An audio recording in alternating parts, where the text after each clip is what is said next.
Hello everyone, welcome back to my YouTube channel and Facebook page education hub BD.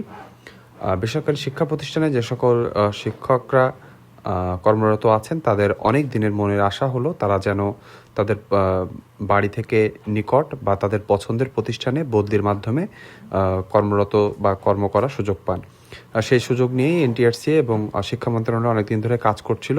যদিও 2025 সালে September বা October মাসেই আমাদের বদলির কার্যক্রম শুরু করার কথা ছিল, কিন্তু সেটা কোনো কারণে হয় নাই। এখন এনটিআরসি এবং শিক্ষা মন্ত্রণালয় জোর কদমে এগিয়ে নিচ্ছে আমাদের বদলির কার্যক্রম। তার সর্বশেষ আপডেট আমরা জানবো যে বদলির কার্যক্রম কত দূর আছে, কি হচ্ছে, সর্বশেষ আপডেটটি আমরা কি পেয়েছি বদলি নিয়ে। তাহলে চলুন দেরি না করে আমরা মেন ভিডিওতে চলে যাই। আমরা মেন ভিডিওতে চলে এসেছি। আজকের টপিকটি হলো বদলি আগে নাকি নিয়োগ, শিক্ষা মন্ত্রণালয় বনাম এনটিআরসি। আপনাদেরকে প্রথমে একটু কনটেক্সট দিয়ে দিই কি আসলে কি বলতে চাচ্ছি। এই নিউজে আজকে আছে যে আপনারা জানেন যে বদলির কার্যক্রম কিন্তু শুরু হয়ে গিয়েছে। আমাদের টেলিটক এখন নতুন যে সফটওয়্যার তৈরির কার্যক্রম হাতে নিয়েছে এবং তাদের সফটওয়্যারটি তৈরি হয়ে গেলেই বদলির কার্যক্রম শুরু হবে আনুষ্ঠানিকভাবে। অন্যদিকে 18তম শিক্ষক নিবন্ধনের পর ষষ্ঠ গণবিজ্ঞপ্তিতে প্রায় 44,000-এর কাছাকাছি শিক্ষকরা বিভিন্ন প্রতিষ্ঠানে চূড়ান্তভাবে সুপারিশপ্রাপ্ত হয়েছিলেন। তারপরও কিন্তু প্রতিষ্ঠানে অনেক শূন্যপদ থেকে যায় এবং 18তমদের ভিতরেও অনেকে চূড়ান্তভাবে পাশ করেও মানে ভাইবা পাশ করার পরেও কিন্তু অনেক প্রতিষ্ঠান পাননি। তাদের জন্য একটি বিশেষ গণবিজ্ঞপ্তির আয়োজন করা হচ্ছে। সেই বিশেষ গণবিজ্ঞপ্তির আয়োজন নিয়ে যখন শূন্যপদ চাওয়া হলো তখন দেখা গেল শিক্ষা মন্ত্রণালয় বলতে চাচ্ছে যে বদলি কার্যক্রমের জন্য শূন্যপদগুলো আগে কাজে লাগিয়ে, অর্থাৎ বদলি কার্যক্রমগুলো সম্পন্ন করার পরে যে পদগুলো ফাঁকা থাকবে সেখানে বিশেষ গণবিজ্ঞপ্তি কার্যক্রম চালাতে। অন্যদিকে এনটিআরসি বলতে চাচ্ছে যে না, তারা বিশেষ গণবিজ্ঞপ্তির কাজটি আগে শেষ করতে চায়, তারপরে বদলির কার্যক্রম শুরু হোক। এই দুজনের ভিতরে কি বিষয়ে নিয়ে দ্বন্দ্ব লেগেছে সেটা আমরা এই ভিডিওতে জানবো। আপনি কোনটি চান, আগে বদলি হোক নাকি আগে বিশেষ গণবিজ্ঞপ্তি হোক, সেটা কমেন্ট বক্সে লিখে জানাতে ভুলবেন না। আমরা কমেন্ট বক্স দেখলে একটি বাস্তব চিত্র পাবো যে কারা কোনটি চাওয়ার মানুষজন বেশি আছেন। তাহলে আমরা বুঝতে পারবো যে কার চাওয়াটা সব থেকে বেশি গ্রহণযোগ্যতা পাচ্ছে। আপনি আগে বদলি চান নাকি আপনি আগে বিশেষ গণবিজ্ঞপ্তি চান? তাহলে চলুন আমরা আজকের সর্বশেষ আপডেটটি জেনে নিই। শিক্ষা মন্ত্রণালয় দীর্ঘদিনের দাবি পূরণের এনটিআরসি এর শিক্ষকদের বদলি ব্যবস্থা চালু করতে নতুন উদ্যোগ নিয়েছে। বদলি কার্যক্রম চালু হলে দূর দূরান্তে কর্মরত শিক্ষকরা নিজেদের বাড়ির কাছাকাছি প্রতিষ্ঠান বেছে নিতে পারবেন। ফলে শিক্ষক সংকট ও মানবিক সমস্যা উভয়ই কমবে বলে মন্ত্রণালয়ের ধারণা। যদিও বদলি পদ্ধতির কথা আগেও নীতিমালায় উল্লেখ ছিল, তবে বাস্তবে তা কখনোই পুরোপুরি চালু হয়নি। সম্প্রতি মন্ত্রণালয় বিষয়টি বাস্তবায়নের গতি আনায় নির্দেশনা দিয়েছে, যাতে করে আর দেরি হলে আদালতীয় জটিলতা না তৈরি হয়। অন্যদিকে এনটিআরসি 18তম শিক্ষক নিবন্ধনে উত্তীর্ণ হলেও সুপারিশ বঞ্চিত প্রার্থীদের নিয়োগ দিতে শূন্য পদ সংগ্রহের কাজ করছে। তাদের যুক্তি, এদের বয়স ও যোগ্যতার কোনো সমস্যা নেই এবং এই সুযোগটি হাতছাড়া হলে পরবর্তী গণবিজ্ঞপ্তিতে আর সুপারিশ করা সম্ভব নাও হতে পারে। বিষয়টি আমি আপনাকে একটু ক্লিয়ার করে বলি। প্রথম টপিকটি হচ্ছে যে শিক্ষা মন্ত্রণালয় কিন্তু চাচ্ছে যে যত তাড়াতাড়ি সম্ভব শিক্ষকদের যারা বদলি প্রত্যাশী আছেন সকল ইন্ডেক্সধারী শিক্ষকদের বদলির মাধ্যমে তাদের পছন্দের প্রতিষ্ঠানে নিয়ে যেতে।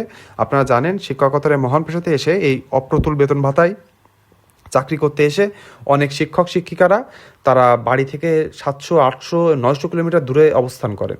এই অল্পমাত্র বেতনে বাসা ভাড়া দিয়ে থেকে তার সংসার জীবন চালাবেন, নাকি তার পরিবারকে ঠিক রাখবেন, নাকি সে মানসিকভাবে সুস্থ থাকবে, কোনো কিছুই কিন্তু সম্ভব হয় না।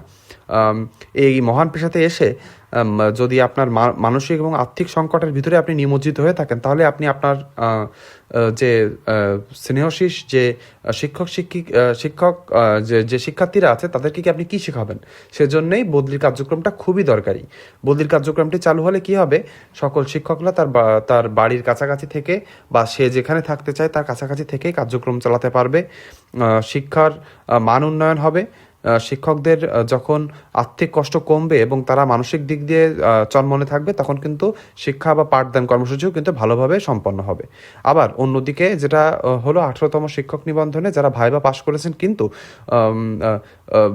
সিট কম থাকায় বা শূন্যপদ কম থাকার কারণে কোনো প্রতিষ্ঠান পাননি, যেহেতু আপনারা জানেন যে 18তম শিক্ষক নিবন্ধনে কিন্তু যে সকল শিক্ষক শিক্ষিকাদের যে সকল শিক্ষক শিক্ষিকারা চূড়ান্তভাবে সুপারিশপ্রাপ্ত হয়েছেন তাদের যে যে যে সিটে তাদেরকে সুপারিশ দেওয়া হয়েছে সেটা নেওয়া হয়েছিল 2023 বা 24 সালে। 1 থেকে 2 বছরের ভিতরে কিন্তু অনেক শূন্যপদ ফাঁকা হয়েছে, সেগুলো কালেক্ট করে বিশেষ গণবিজ্ঞপ্তি দেওয়ার কথা চলছে। এদিকে শিক্ষা মন্ত্রণালয় চাচ্ছে যে প্রতিষ্ঠান যেখানে যেখানে সিট ফাঁকা আছে সেখানে বদলির কার্যক্রমটা আগে চালিয়ে তারপরে বিশেষ গণবিজ্ঞপ্তিতে যেতে। অন্যদিকে এনটিআরসি চাচ্ছে যে না, আগে সুপারিশ বঞ্চিতদেরকে সুপারিশের সুযোগ দিয়ে তারপরে বদলি কার্যক্রম চালাতে। এটি হচ্ছে মূল ঘটনা। শূন্যপদ শনাক্তকরণ কার্যক্রম ইতিমধ্যে সারা দেশের স্কুল, কলেজ ও মাদ্রাসায় চলমান রয়েছে। এই প্রক্রিয়ায় উঠে আসা শূন্য পদগুলো কিভাবে ব্যবহার করবে তা নিয়ে তৈরি হয়েছে দুই সংস্থার মতপার্থক্য। তার মানে বুঝতে পারলেন মতপার্থক্যের কারণ কি? শিক্ষা মন্ত্রণালয় মনে করে যে শূন্যপদ সংগ্রহ করা হবে তা প্রথমেই শিক্ষক বদলি কার্যক্রমে ব্যবহার করা উচিত। এতে নতুন নিয়োগের প্রয়োজন কমে আসবে এবং চলমান শিক্ষক সংকটও লাঘব হবে।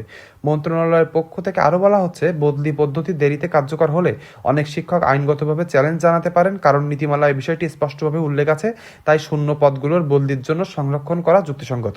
তার মানে আপনাদের এই জিনিসটা একটু বুঝিয়ে বলি। আমাদের যে নীতিমালা আছে, অর্থাৎ বদলি নীতিমালা আছে এনটিআরসি, সেখানে কিন্তু বলা আছে যে যখন শূন্য পদ কালেক্ট করা হবে আগে সেখানে বদলির কার্যক্রম হবে, তারপরে কোনো বিজ্ঞপ্তি আসবে।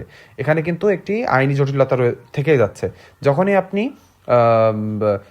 কোনো বদলির কার্যক্রম না দিয়ে নতুন গণবিজ্ঞপ্তির দিকে যাবেন, তখন কিন্তু ইন্ডেক্সধারী শিক্ষকরা কিন্তু আদালতে দ্বারস্থ হতে পারেন এবং সেখানে দেখা যাবে বিশেষ গণবিজ্ঞপ্তিও পিছিয়ে যাবে, আবার এদিকে বদলির কার্যক্রমও পিছিয়ে যাবে। অপরদিকে এনটিআরসির দাবি, শূন্যপদগুলো ষষ্ঠ গণবিজ্ঞপ্তিতে সুপারিশ বঞ্চিত 18তম নিবন্ধনধারীদের নিয়োগে ব্যবহার করা জরুরি, কারণ 19তম নিবন্ধন থেকে নতুন নিয়োগ পদ্ধতি চালু হবে, ফলে পুরনো নিবন্ধনধারীদের আর সুযোগ থাকবে না।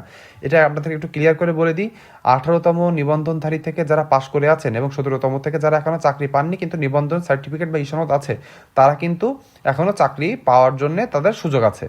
সেই সুযোগটি কিন্তু 19তম থেকে আর থাকছে না, কারণ 19তম থেকে মানবন্টন এবং 19তম থেকে শিক্ষক নিবন্ধনের সকল কার্যক্রম কিন্তু পাল্টিয়ে যাচ্ছে। যে তার আগে যেহেতু পরীক্ষাটি একটু অন্য ধারায় চলে যাবে, তার আগে 18তম এবং 17তম যাদের বয়স আছে এবং সনদের মেয়াদ আছে তাদেরকে শেষ সুযোগ দেওয়ার জন্যই এই বিশেষ গণবিজ্ঞপ্তি আসবে। শূন্যপদগুলো যদি বদলির জন্য সংরক্ষণ করা হয়, তাহলে বহু প্রার্থী যারা দীর্ঘদিন ধরে নিয়োগের অপেক্ষায় তারা চূড়ান্তভাবে সুযোগ হারাতে পারেন, যা বড় ধরনের বৈষম্য তৈরি করবে বলে এনটিআরসি মনে করছে। এই ভিন্ন মতের কারণে শূন্য পদের ব্যবহারে প্রশাসনিক জটিলতা ও দ্বিধা তৈরি হয়েছে। সংশ্লিষ্টদের মতে শূন্য পদের সঠিক সংখ্যা নির্ধারণ ছাড়া কোনো সিদ্ধান্তই পুরোপুরি বাস্তবায়ন করা সম্ভব না। মন্ত্রণালয়ের এক কর্মকর্তা বলেছেন, গত সেপ্টেম্বরে বদলির জন্য শূন্যপদের চাহিদা নেওয়ার কথা ছিল। নীতিমালা লঙ্ঘন করে প্রক্রিয়া বিলম্বন হলে অনেকে আদালতে যেতে পারেন, তাই শূন্য পদের তথ্যকে বদলির জন্য প্রাধান্য দেওয়া উচিত। এনটিআরসির এক কর্মকর্তা বললেন, ষষ্ঠ গণবিজ্ঞপ্তিতে সুপারিশ বঞ্চিতদের নিয়োগ এখনই না দিলে ভবিষ্যতে আর কোনো সুযোগ থাকবে না। এজন্য তারা ইতিমধ্যে ই-রেজিস্ট্রেশন ও রিকোয়েজিশন ব্যবস্থা চালু করেছে, যাতে দ্রুত প্রক্রিয়া শুরু করা যায়। দুই সংস্থার অবস্থান ভিন্ন হয় ভবিষ্যতে নীতিমালা সংশোধন, আলোচনার আয়োজন বা রাজনৈতিক সিদ্ধান্তের প্রয়োজন হতে পারে বলে সংশ্লিষ্টরা মনে করছেন। এ বিষয়ে দ্য ডেইলি ক্যাম্পাস যখন শিক্ষা মন্ত্রণালয় ও এনটিআরসির শীর্ষ পর্যায়ের কর্মকর্তাদের সঙ্গে কথা বলেন, তারা প্রকাশ্যে মন্তব্য করতে অনাগ্রহ দেখিয়েছেন। সব মিলিয়ে শূন্য পদের সঠিক ব্যবহার সিদ্ধান্ত না হওয়া পর্যন্ত বদলি ও নিয়োগ উভয় প্রক্রিয়ায় অনিশ্চয়তায় পড়ে যাবে, যা দীর্ঘদিন অপেক্ষমান শিক্ষক ও চাকরি প্রার্থীদের উদ্বেগ আরও বাড়াচ্ছে। তার মানে বুঝতে পারলেন, একটি দ্বন্দ্ব লেগে গিয়েছে আনঅফিসিয়ালি, সেটা হচ্ছে এনটিআরসি বনাম শিক্ষা মন্ত্রণালয়। কোনটি আগে হবে? শিক্ষা মন্ত্রণালয় চাই আগে হোক বদলি কার্যক্রম, অন্যদিকে এনটিআরসি চাই ষষ্ঠ গণবিজ্ঞপ্তি যারা সুপারিশ বঞ্চিত আছেন তাদেরকে আগে নিয়োগ দিতে। আপনি কোন দলে আছেন কমেন্ট বক্সে লিখতে ভুলবেন না। আপনি কোনটি চান সেটা কমেন্ট বক্সে স্পষ্টভাবে জানিয়ে দিন, আমরা সেটা নিয়ে আলোচনা করব, সমালোচনা করব, সবাই নিজেদের ভিতরে আলোচনা করব। ভিডিওটি শেষ পর্যন্ত দেখার জন্য সকলকে ধন্যবাদ।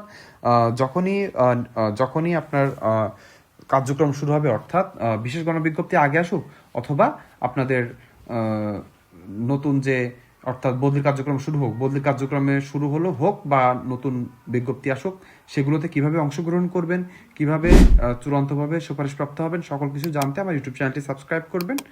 তাই বলবো আজকের ভিডিওটি এই পর্যন্ত। সবাই ভালো থাকবেন, ধন্যবাদ।